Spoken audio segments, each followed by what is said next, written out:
Parkside fans atkal iepircis štrums.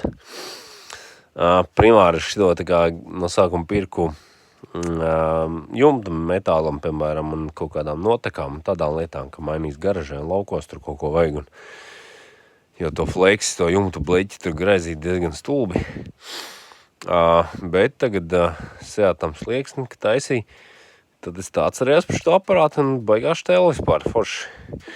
Forši arī griež tādu te metālu, kā slieksnim ielāpiem, piemēram.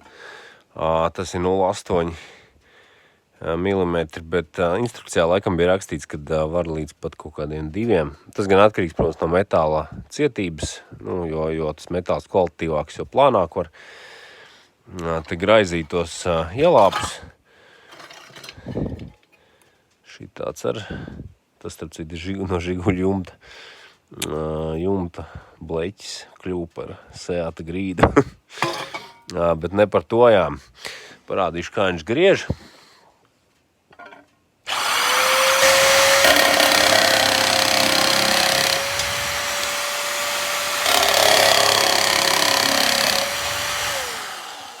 Var sakot, kā sviestā nekādas dzirkstals nešķīst.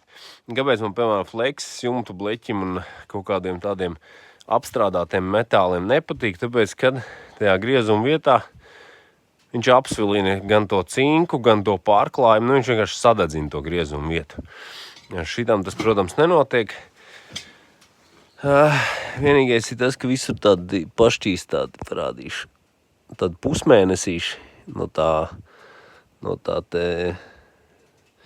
ko viņš tur tā kā izkniebja. Un tas apmēram kādi 4 mm tas platums te griezuma vietē. Kas bija varbūt tāds kā mignus ir, ar brīvu roku ir diezgan grūti nokontrolēt, teiksim, tādu precīzu griezumu. Iespējams, ja abām rokām tā kārtīgi viņi saņem satver, tad varbūt, kad var tā smuki pa kaut kādu līniju nolaist. Bet, piemēram, tāds garāks gabals es liku metālu, ne, bet šito te koka līsti un gar to laidu, lai būtu tāds smuks tas griezums.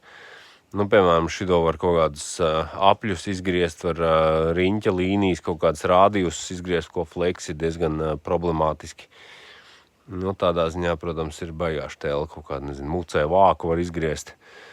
Tādas lietas visādas, tīri, kur nav taisna līnija, bet kaut kāds liekums, un, protams, ir tas plusiņš, ka tas metāls netiek bojāts tajā griezuma vietā.